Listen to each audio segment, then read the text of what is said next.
Torre de control.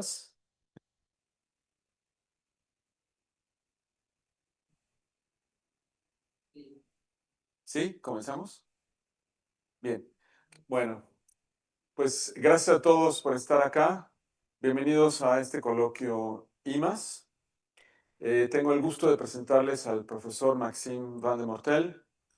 Voy a leer ahora una reseña de su carrera. Voy a hacerlo en inglés.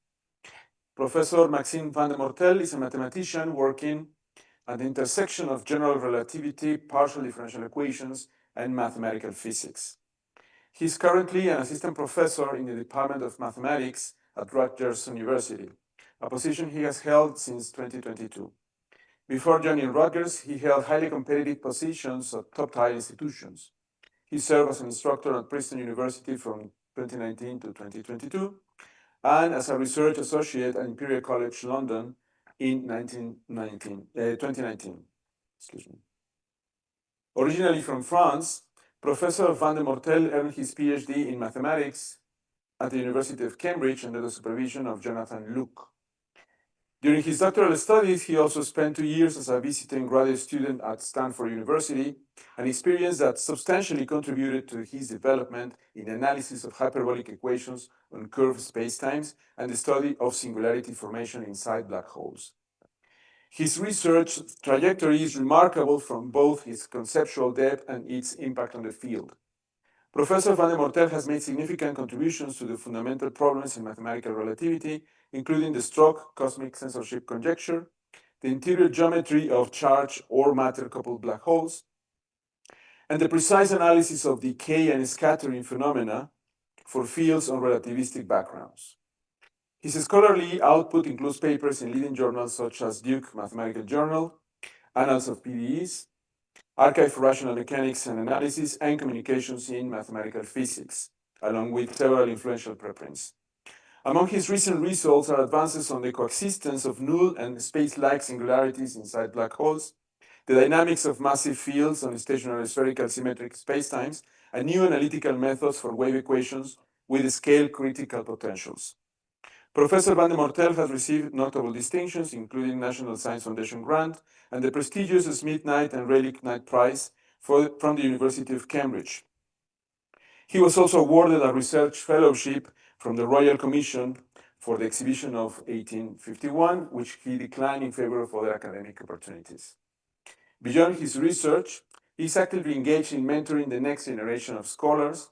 He supervises multiple PhD students and has taught advanced courses in analysis, mathematical relativity, and differential equations at both Rutgers and Princeton.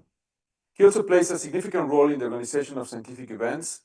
He has co-organized numerous conferences and workshops in geometric analysis, mathematical physics, and general relativity, including events at the Fields Institute and a satellite conference in the 2026 ICM. Professor Van de Moortel is likewise committed to outreach and public engagement. He has delivered lectures and mini courses in Canada, Mexico, and Vietnam, as well as public talks aimed at high school students and the general public on the mathematics and physics of black holes. In sum, Professor Van de Moortel is a distinguished and rapidly rising figure in contemporary mathematical relativity. His theoretical contributions and academic leadership position him as an emerging authority in the analytical study of black holes' interiors, field dynamics, and singularity formation in general relativity.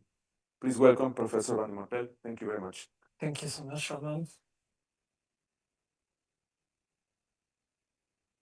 So thank you so much, Ramon. So as you said, I've been here since September, and now my visit is coming to an end. So I really have a bit of a bittersweet feeling. I mean, sweet because I had a wonderful time here, and I really want to thank in particular Ramon for being so welcoming and for hosting me for all this month, and everyone else also at IIMAS was being so kind and welcoming to me.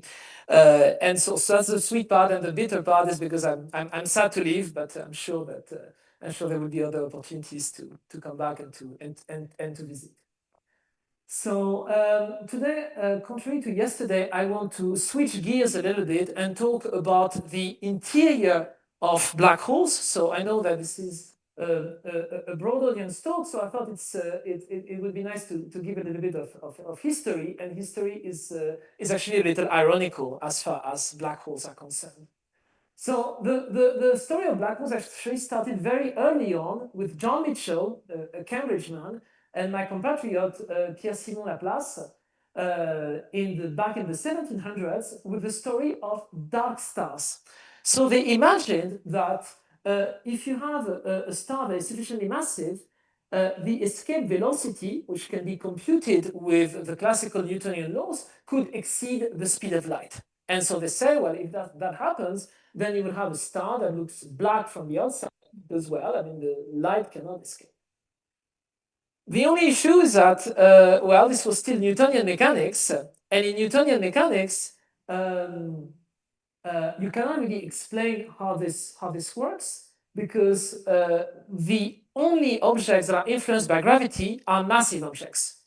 And light was recently discovered at the beginning of the 19th century by Thomas Young to be a wave, to have a wave nature. And so Laplace was actually very embarrassed by this, it turns out. And so in the reedition of his book, he actually deleted all the section about dark stars because he thought this was complete bogus, basically. So this was completely deleted, and then, okay, dark stars were not something to be discussed. This fell completely into oblivion. Okay. This changed, of course, when Einstein came up with a theory of general relativity back at the beginning of the 20th century, even though it took a few more iterations to understand what black holes are. So there, the key difference is that gravitation now is no longer a force. It is encoded through the deformation of an object called space-time.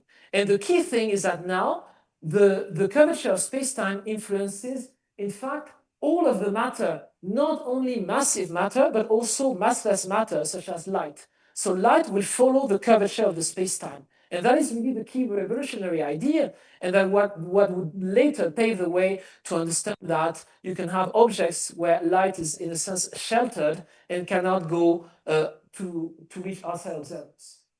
So just to show you, to give a brief, crash course on general relativity. So this is a study indeed of space-time, which is modeled by a manifold, and that manifold is equipped with a metric.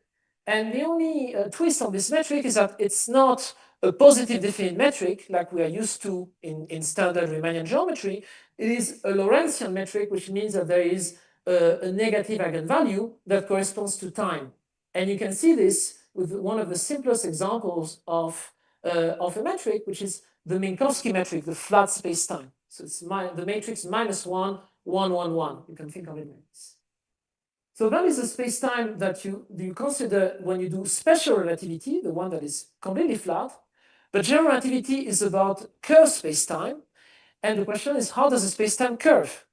And now I'm sort of quoting John Wheeler, the famous physicist, who said that matter tells space-time how to curve. And this is what you see through this equation, which is the Einstein equations.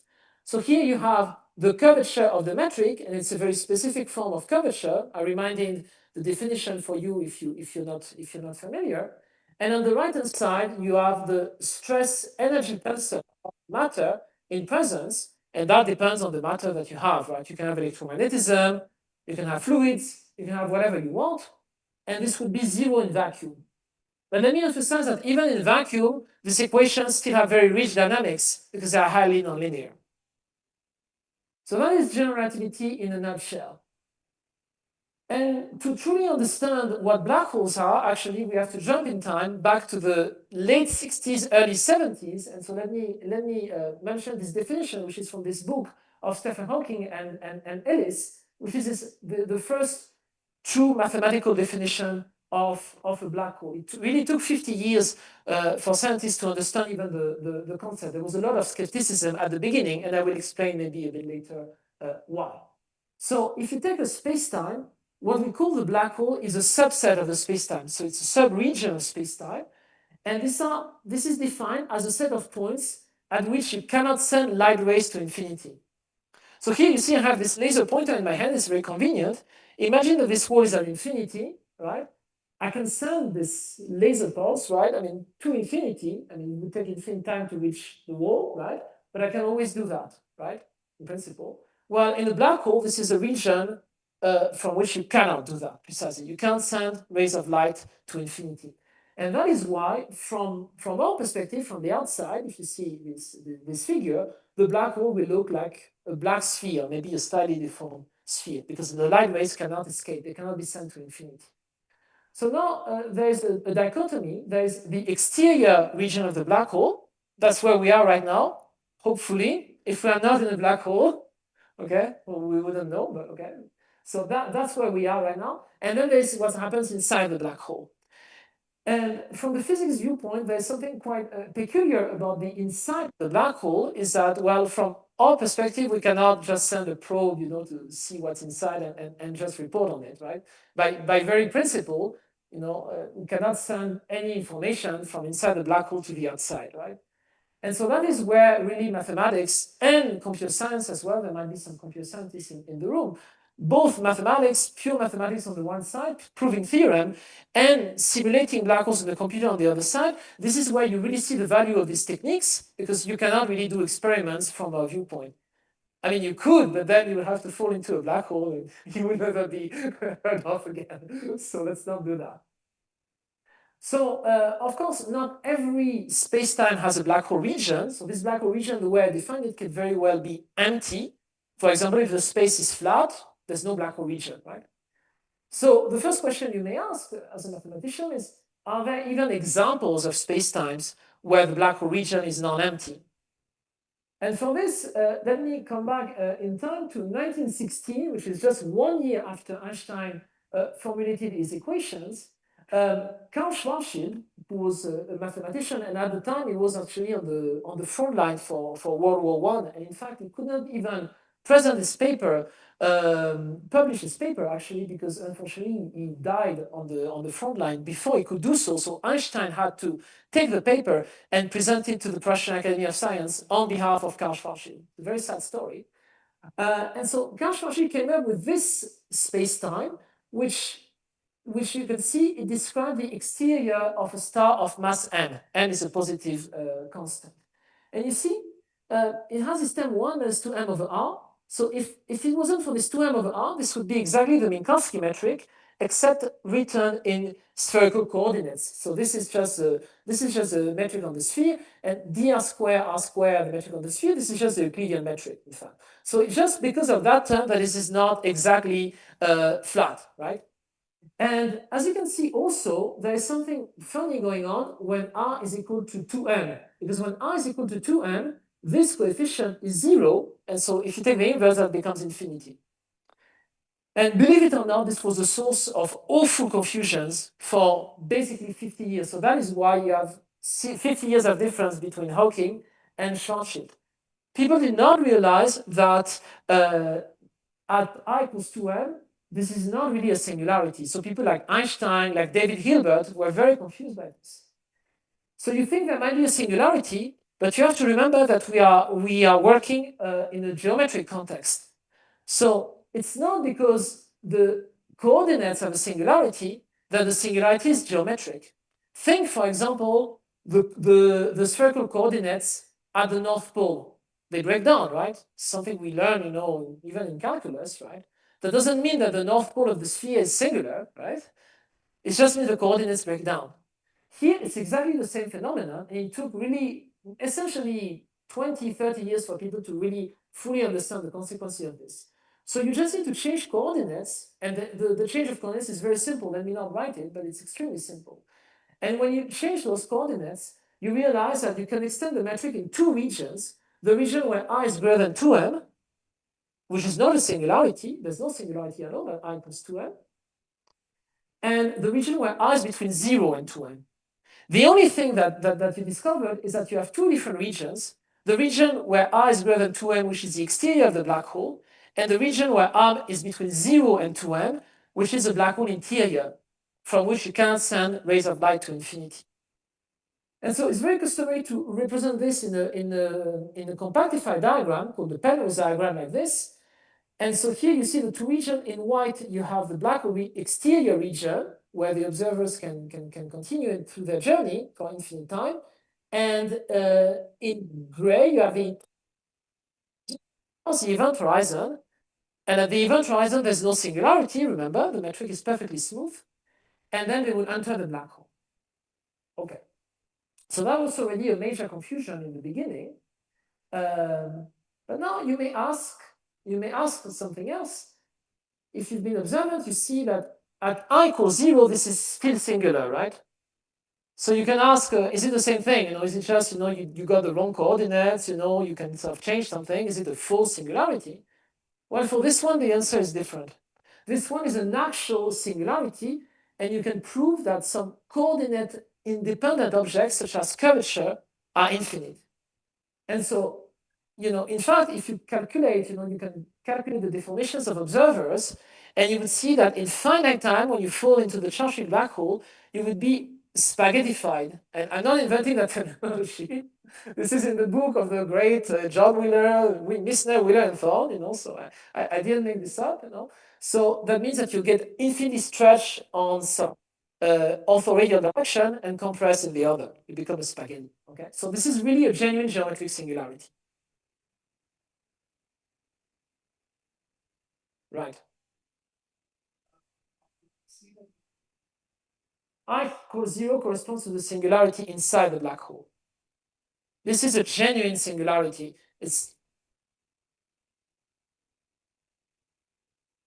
You can, in R star, that wouldn't make sense because R star breaks down, is a coordinate that breaks down at the horizon. So you have to redefine, right? You can redefine if you want R star, on the other side, then that would be minus infinity, and then this would still be R equals 0 if you want. You can still normalize to be R star equals 0.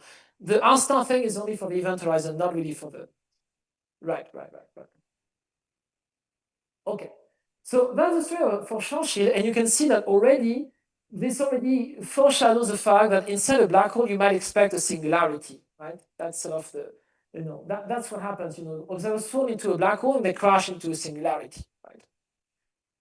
And okay, so that's a nice solution, but we are analysts, so we like to understand not only single examples but a class of examples. So now let me talk about the initial value problem, and the hero of this story is Yvonne Choquebua, who regrettably left us earlier this year at 101 years old. She's quite impressive longevity. So she formulated the initial value problem for the Einstein equation. So the question is, if you pose initial data at time equals 0, so for this equation, so it's the metric and its time derivative essentially, can you construct a local solution?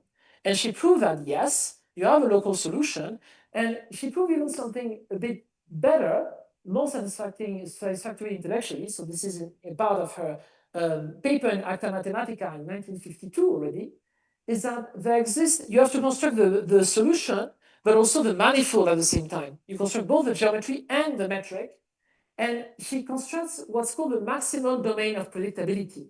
So meaning the maximum space-time that can be determined by the initial data that you specify. So in fact, this is a concept that is much more general than generativity. You can also talk about this for any hyperbolic equation, in fact. And she was very influenced by Jean Leray, who was one of her advisors, on top of Lich Hiroviz, who was a geometer. Say that again? Right, so Ricci tensor, so that's the trace of the Riemann curvature, and scalar curvature, this is a trace of the Riemann tensor. Yeah, thanks. Yeah. I will explain in a second. So the black dot, right? I'll explain. Yeah, I'll explain right now. So what she proved is that you can construct a solution, and it might not be a global solution because, you found singularities, perhaps, right? And so these black dots are space-time singularities, in fact, right? So you can form singularities, right? In general, the maximum space-time, so this is something, also that's quite interesting for hyperbolic equation. You have a single speed of propagation, the speed of light, and so it means that you can form what are called Cauchy horizons, meaning that you cannot predict the fate of space-time from the initial data after this, because if you want to predict, you have to go back in time and you would hit the singularity. So you can make sense of the maximal solution, and then you can attach a terminal boundary to that solution. So it's a purely hyperbolic PDE concept. And that terminal boundary may have singularities or may not be singular. And maybe in some section of space, the boundary would be global, so you can go up to time equal infinity. And a priori, you don't know. But he provided the general formalism to try to understand any solution. Okay, that's sort of the basis of the initial value problem, which is foundational if you want to do analysis of PDEs for this system. So yeah, so in particular, if some part of the boundary, so if it's singular, it's fine. But if some part of the boundary are non-singular, if you have a Cauchy horizon like this, then in principle you can extend. You can extend the solution. And that, as I will describe, is highly problematic, both physically and mathematically. So this is what I want to talk about now. And now I want to talk about the contribution of Sir Roger Penrose. So he's one of the only people who got a Nobel Prize in physics for a mathematical theorem, mind you. So that's quite impressive. And so this is for a singularity theorem, which is very related actually to what I'm talking about. But he's also famous for a conjecture that he formulated, which is the so-called strong cosmic censorship conjecture. And so I'm quoting him. He says, the proving of an appropriate form of cosmic censorship in classical general relativity is perhaps the most important unsolved problem in that theory. And so what is this cosmic censorship conjecture and why is it physically and mathematically important? It is physically important because it has to do with determinism. It tells you that this type of extension that I had in the previous slide cannot happen in general. Why? Because if they were to happen, if you have an observer that falls into this extension, that means that the equation cannot predict what happened to the observer from its initial data, because this is, by definition, the maximum domain of predictability, right? So that would mean that the Einstein equation and general relativity as a whole is not a fully deterministic theory. It needs to be supplemented by something else, and what that something else would be, we have no idea. So this would mean really the general relativity is fundamentally flawed if that happens. Okay, so that's something that really very much bothered him. And now, if you're a mathematician and you're an analyst, to think about this, that also means that's also problematic because it's a failure of uniqueness as well. So that can happen in other contexts, but there's no reason for it to happen in this particular setting, right? So the point being that once you can extend in infinitely many ways, basically. The only thing you need is that you need some, compatibility condition at the boundary, but after that, you can put whatever you want, right? And so that means that you don't have a unique solution to the Einstein equations. So that is highly problematic, both physically and mathematically, and that's why he gave the conjecture such an importance. So if we formulate the conjecture of Penrose in the language of Choquet-Bruhat, the conjecture is that the maximum domain of predictability cannot be extended generically for generic initial data. And what does it mean that it cannot be extended? Well, it can't be extended as a sufficiently regular Lorentzian metric. And here, because we don't really know how the conjecture will be solved, we leave the regularity. So CK regularity means K derivative are bounded. We leave that also open. So there exists a case such that you cannot extend as a solution with K bounded derivatives. So that is really the big problem, and a lot of people in general relativity have been thinking about this problem. And as it turns out, the really testing arena where this problem becomes crucial is the interior of black holes, as it turns out. And this is what I want to explain now. Any questions so far? Okay. So this will be better explained by presenting you first another exact solution to the Einstein equation, which is a Kerr solution. So I wrote the expression on the board to show you that it is quite simple, but I don't expect you to read it, actually. The only thing, perhaps, is that I want to show you that this is a little bit like Schwarzschild. There's 1 - 2m over r. But now there's also another constant a, which models an angular momentum. So this is not a black hole that rotates. Okay. And similarly to Schwarzschild, you also can change coordinates and show that there is an event horizon of the black hole. And you have an exterior of the black hole, which is r greater than a constant. This is a finite value of r, in fact. And this is a perfectly smooth boundary. This is a maximum domain of predictability of Kerr spacetime, and the boundary is completely smooth. Contrary to Schwarzschild, where observers got spaghettified, if you remember. And because it's smooth, it means it can be smoothly extended, right? So this is a very bad news for Penrose and for determinism, because it looks like a direct counterexample to the conjecture, right? Well, I mean, Penrose was, of course, very much aware of this, and in fact, he crafted the conjecture around this counterexample by saying that it has to be for generic data. So this is just an example, right? And the bet of Penrose that this example is highly non-generic, in particular that this example is unstable to perturbations for the Einstein equations. And so you see, in the classical textbooks in general relativity, people would study exact solutions, right? Because perhaps they didn't have the theory of PDEs, they didn't know how to study like, a class of dynamical solutions. But to understand this problem, you really have to embrace dynamical solutions and perturbations, which is something that we do in PDEs, right? And this is much more recent developments, right, the last 20 years. So this is now what I want to talk about. I want to explain what are the mathematical results towards the strong cosmic censorship, and that prove that you in fact may have a singularity inside a black hole, and this example is non-generic. This is what I want to discuss. That's the goal. So just to give you a little bit of context, I told you that the analysis of PDEs in general relativity is fairly recent. So it's basically beginning of the millennium, which is fairly recent. But it really boomed in the past decade or so. And the main problem that people have been looking at so far is the stability of the black hole exterior region. So remember this exterior region beyond the event horizon. So you take initial data, you take the Kerr black hole, this one that I mentioned, okay? You take initial data that is very close to it, right? But you will have a dynamical solution, and you prove that the Kerr black hole is asymptotically stable. So that perturbation to the Kerr black hole converge, maybe not to the same Kerr black hole, but to one with a slightly different mass and angular momentum. So asymptotic stability of the Kerr family. So this program is essentially complete. So we already know the full stability of the Kerr solution when A is small, the angular momentum is small, and when A is not assumed to be small, we have partial results, but we are really heading towards a complete proof. I think very very soon. So this is, in a sense, a success story, and it's a highly nonlinear equation, and people were able to prove nonlinear stability of the stationary solutions.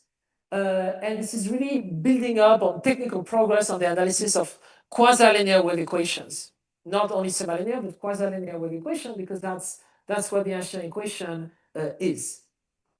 So that's great success, but so far, it all starts at the event horizon in the black hole exterior. It doesn't really prove what happens inside the black hole, in particular regarding the absence or the presence of a singularity. That is an open problem that is in the direct continuation of this program, right? So it turns out that so far, because we have to understand phenomena like emergence of singularities and highly nonlinear effects, what people have been doing in the field, and many people before me, and starting from Christodoulou in the 80s and up to extremely recently, this year even, I mean, other people than me, even this year, have worked on this. People have looked at the problem in spherical symmetry. So in spherical symmetry, now this is really a simplification, of course, but that will allow you to understand what happens with the Einstein equation. There's only one slight problem in spherical symmetry, is that you cannot really understand dynamical solutions in vacuum, because all spherically symmetric vacuum solutions to the Einstein equation, so if you have this equal to 0, all of them will be equal to Schwarzschild. So what people have done is that they have added actually a scalar field here, and this is an idea that goes back to the great John Wheeler, and that Christodoulou, in fact, did as part of his PhD thesis with many followers. You add actually a scalar field, so a wave equation, to recreate to compensate for the rigidity, basically. So that's this model. So this is Einstein equation coupled with a wave equation with a scalar field, and there's also a Maxwell part. So this model has been studied by many people, and maybe let me explain why you also had a Maxwell part. So the Maxwell part, this is again an idea that comes back to John Wheeler. The idea is that the charged matter emulates the effect of angular momentum. So we want to understand this Kerr black hole that I discussed before, But of course, in spherical symmetry, you cannot have rotation, right? The point is that instead you study a charged black hole called the Reiser-Nordström black hole. And so this model is really the canonical spherically symmetric model to understand these questions. And the point is that the Reiser-Nordström black hole, which is charged, non-rotating, it has a very similar geometry to the Kerr black hole.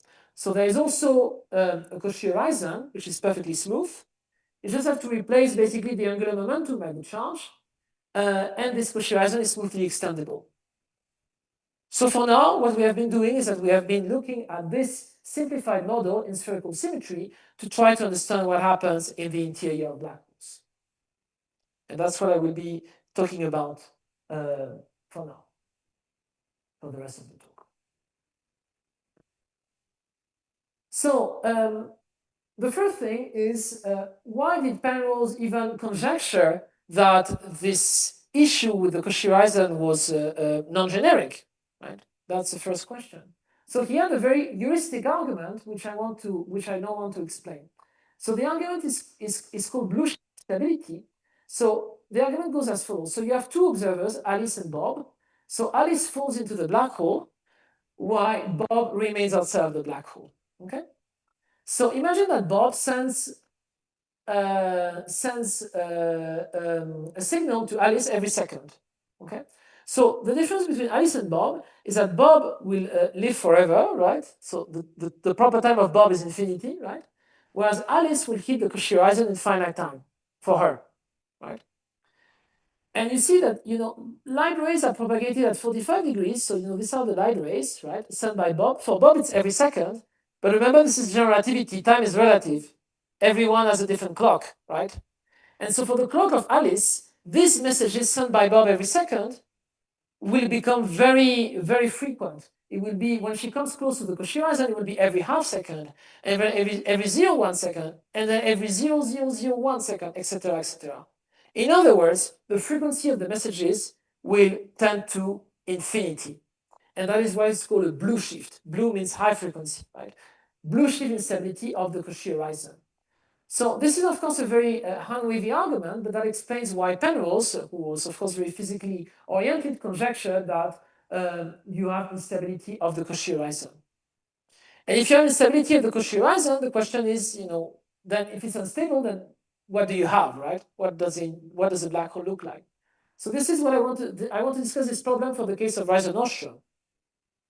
So the widespread belief, and Penrose has written about this, but also many followers in the physics literature, is that the Cauchy horizon would be destroyed completely by this instability.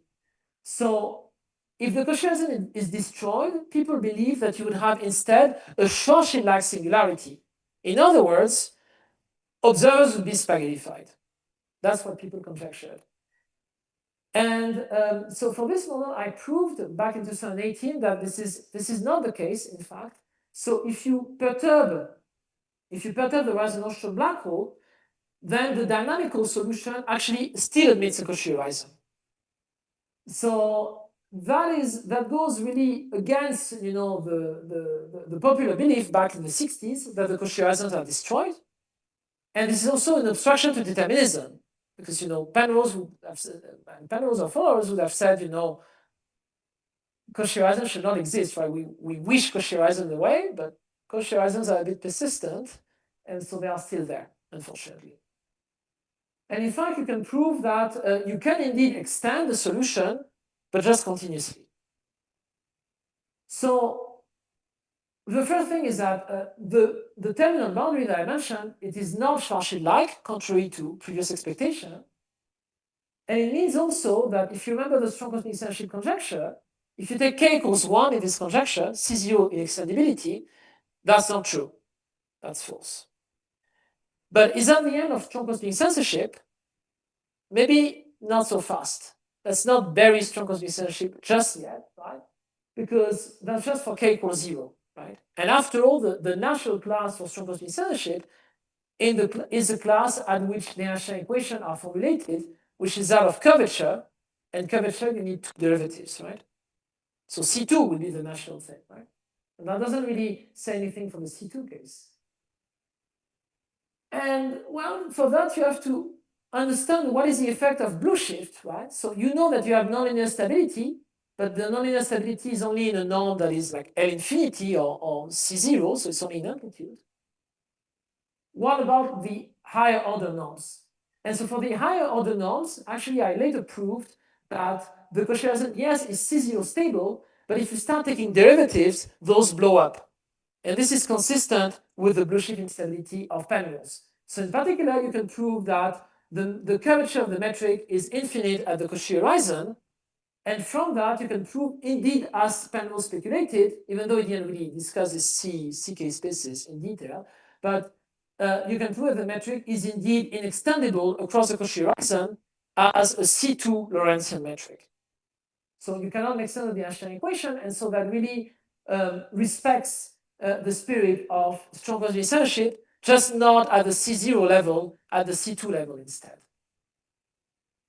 So that is really the story, is that the Cauchy horizon survives a perturbation that was perhaps unexpected. You don't have spaghettifications. The observers are not infinitely deformed, but there will still be a curvature singularity. And in fact, you can see that the scalar field has infinite energy. So you will fall into a black hole, you might not be spaghettified, but you will still receive infinite energy. So presumably you will still be burned. So it's not really, you have to pick your poison, as we say. Okay, so that is a story, that is actually only the, part of the story. That is the story of the local behavior inside the black hole. So if you take this, this is basically what happens if you enter the black hole very late in time. You would see this singularity. But that doesn't tell you what happened if you enter the black hole quite early. So if you enter the black hole through here, doesn't tell you anything. So it's only the local region of space-time. You have to ask now, what does the black hole interior look like globally? And that is much more open. So these results I discussed before, these results had predecessors for more rudimentary models. For this question of the global structure, this is much more open. So in fact, this is a question that was asked by Oppenheimer and Schneider back in 1939, where they came up with one example, in fact, just one example. And then Christodoulou studied this with a much simpler model, with a much more sophisticated model, but that was not sophisticated enough to have Cauchy horizons, in fact. So this is a very open problem in a sense. And for this, you have to, well, put global initial data. And what you need to do, I mean, it's, it sounds pretty simple. You need to basically impose initial data on R3, on the global hypersurface that has an origin.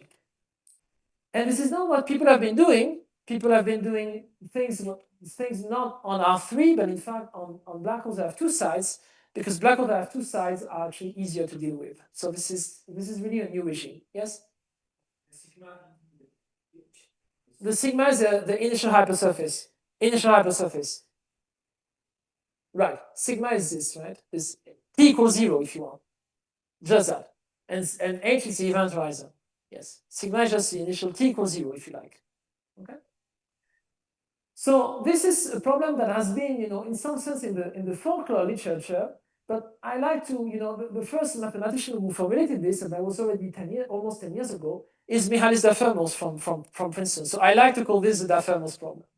So Dafermos asked, in gravitational collapse, so this is a global problem, do you have an extra singularity on top of the Cauchy horizon, or can the Cauchy horizon close off the space-time? So in other words, can you have, a diagram like this, where you have the Cauchy horizon, which is the only component of the terminal boundary?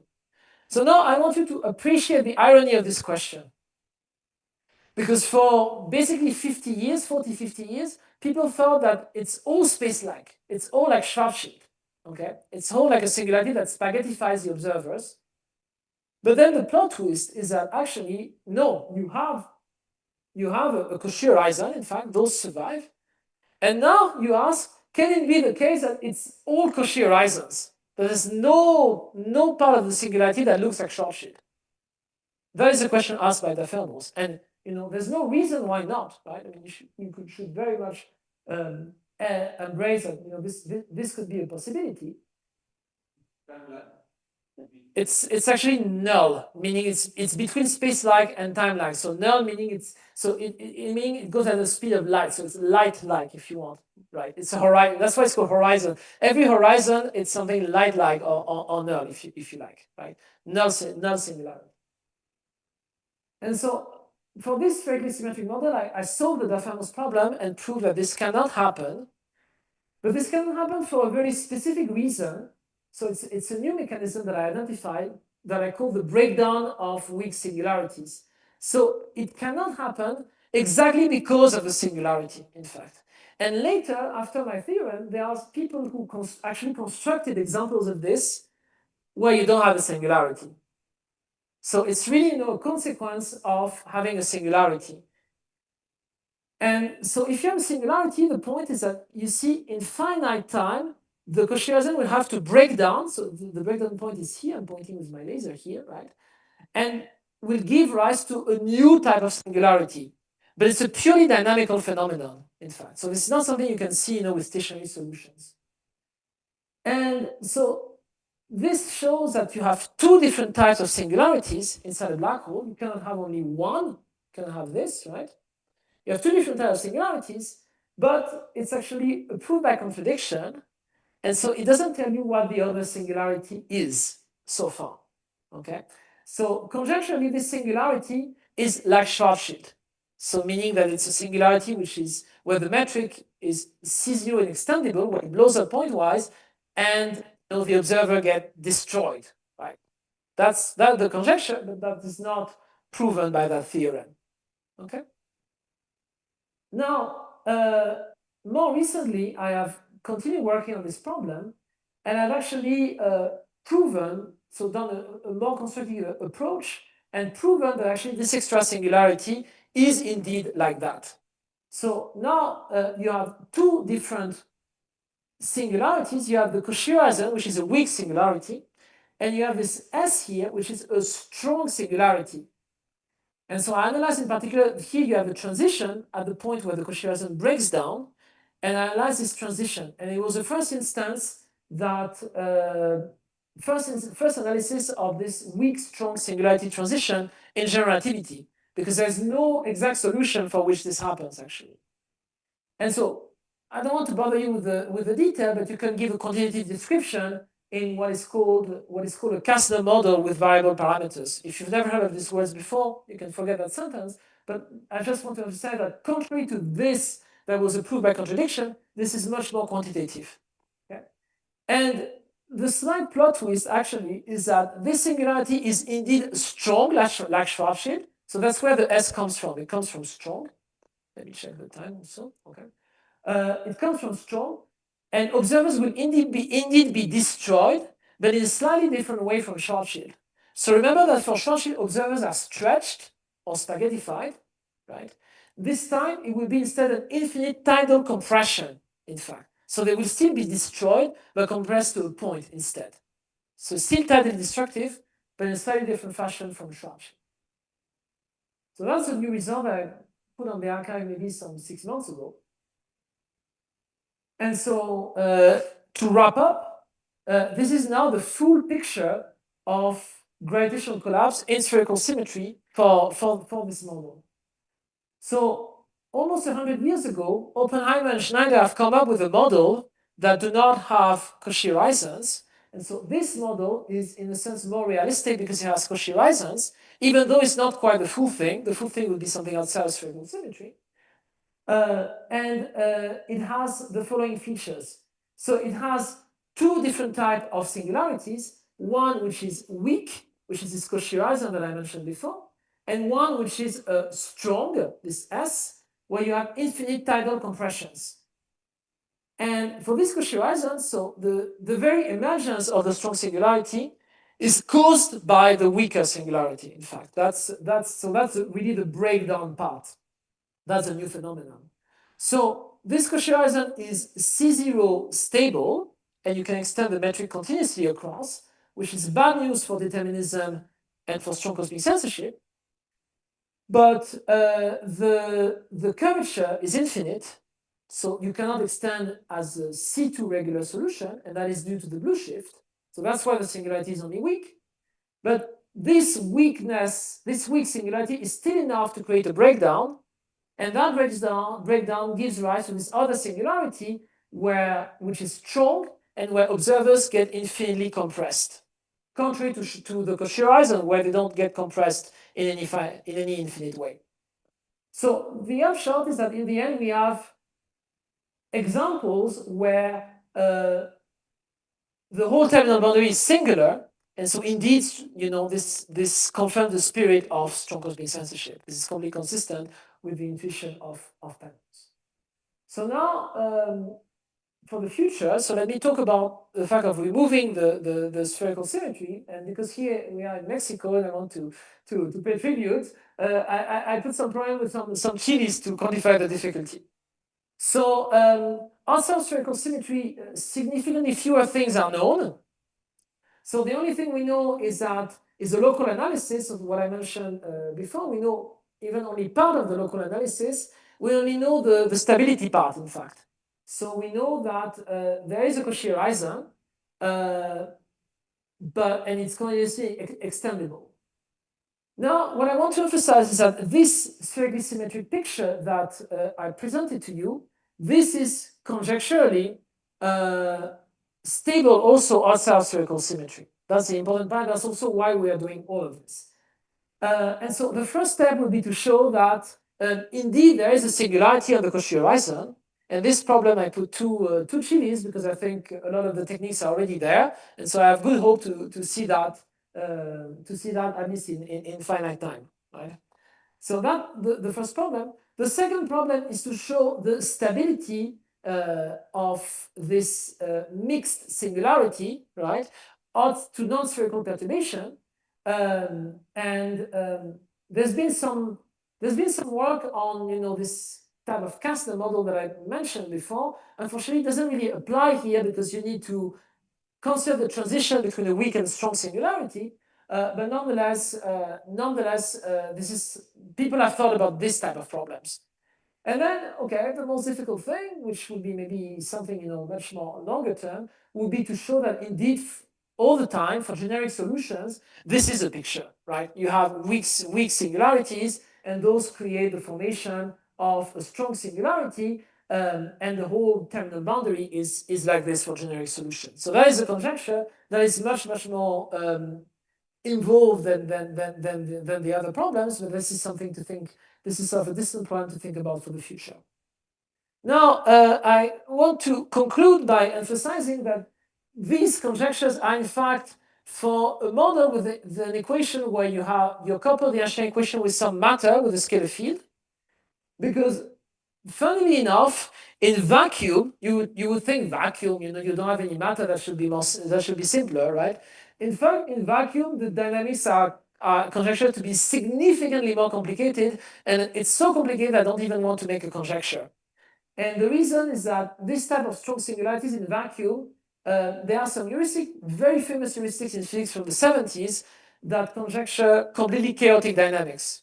So there, I will not even venture doing a conjecture, but my physical intuition is that the model with the scalar field is the right one to study for this, because that's the one that will give you something quite stable, and even a tiny bit of scalar field will be sufficient to give you the stable picture. So this is of course highly relevant to the strong cosmic censorship conjecture that I mentioned in the beginning, and so this is a problem that I'm quite keen on. So if you'd like to know more about this, I actually wrote a review paper in an issue of Compte Rendu Mécanique, which is as a tribute to Yvonne Choquebrua, who passed away this year. And this section mécanique is the section of the French Académie des Sciences to which Yvonne belonged, actually. So I wrote this review, which is very accessible with minimal background. So if you're interested, you can have a look at that. And on this, I will close. Thank you very much.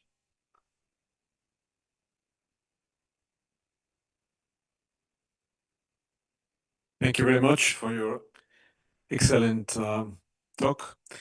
Are there any questions or comments?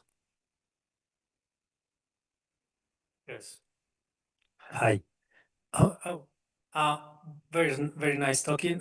Thanks for coming to Mexico. Hope you're having very nice time. Thank you. Um, the, in from Gregory Perelman, um, mm, do you think could be useful to use surgery theory to analyze black hole singularities in one side, and the other side, do you think could be useful, or what kind of new information can we get from the kind of topological approach to the black holes interior? Yeah, so that's a good question. So here, topology doesn't really play a role per se. In reality, okay, where topology is hidden is in the topology of the initial data here, actually. So this topology of initial data, I told you it has to be the trivial one, the R3, right? This is because then there is a center of the star, and it is the center that is responsible for all this phenomenon. So this is a physical setting to start with this type of topology, which is also mathematically more complicated than to start with a more artificial one. And this is what gives rise to this phenomenon. If you work with the, oh, I don't have the slide, sorry. But if you work with a more artificial topology, maybe I can write on the blackboard. So something that is very popular because it's very simple is to work with the topology where you are on when you are on a cylinder actually. So a topology like this. Maybe this has to be viewed. So the topology of R cross S2. So why is this topology more popular and simpler? Because that's a topology on which both Schwarzschild, Reise-Nordström, and Kerr are already pulled. So you already have a solution to work with, and you don't really have to understand, you don't really have to understand the behavior of the center of the star. So it's less physically relevant, but mathematically simpler. And a lot of what I said is false in that case, actually. So in particular, the Bragg part and this imagine of a singularity, those are false, actually. So this changes drastically the behavior. Now to come back on what you asked about surgery, so it's not really surgery that I want to do, but it's intellectually a bit related, it's gluing actually. So to construct certain solutions, you might want to say, okay, why can I not have a solution where I can just impose, the behavior that I want, and then try to solve the equations backward. For that, there is an issue that the Einstein equation is not only an evolution equation, also has some constraint equations that are geometric that you need to solve. So you cannot just, construct a solution that does what you want. You have to solve those constraints. And this is where you have, where you have gluing problems. You want to put a part of the spacetime that you want on the one side, a part of spacetime that you want on the other side. Can you glue them as a solution to the Einstein equation? So it's a little bit different from the idea of surgery, but it's a little bit related. So in reality, if I'm being very honest, there are not so many topological problems with this. It's not really a problem in topology. It's closer to problem in PDEs and differential geometry. But if I want to relate to your question, this is what I would say. Any more questions? Well, there is the famous Hawking's radiation. Of course, there are the matter field is a quantum field. Here is classical. But I'm wondering if there is any analogy at the classical level of Hawking's radiation. Can actually make sense of Hawking radiation. That's one problem for the exterior of the black holes. That would have been, that would have been maybe for another talk. But you can make sense actually, yeah, of I have an analog of Hawking radiation. There are some people who have been working on this actually. At the linear level, there's no problem. Then the problem is to try to draw some nonlinear consequences of that. This is where the ground is a little bit more shaky because the equations are not very well defined.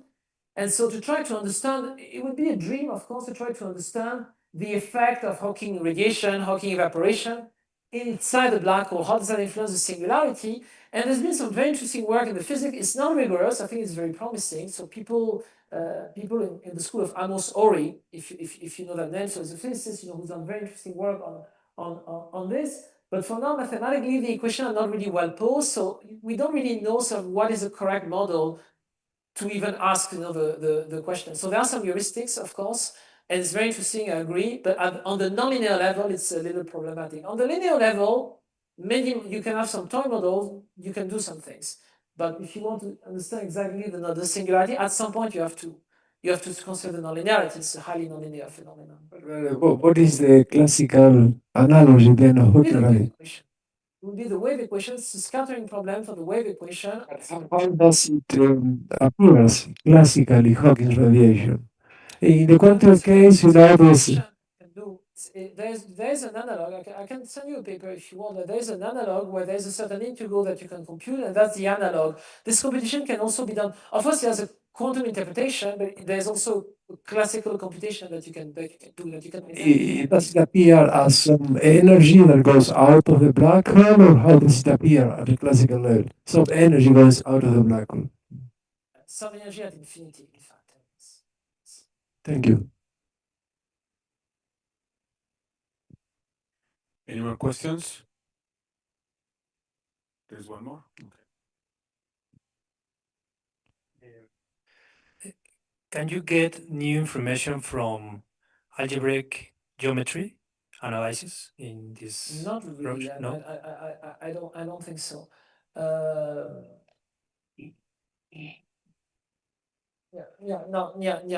We don't really use. I mean, of course, yeah, there are different forms of generativity where this might be relevant. Like this Kaluza line, when you have, there are different things you can do. But for this particular problem, it's all classical generativity, and I don't think there's, I don't think there's involvement of algebraic geometry.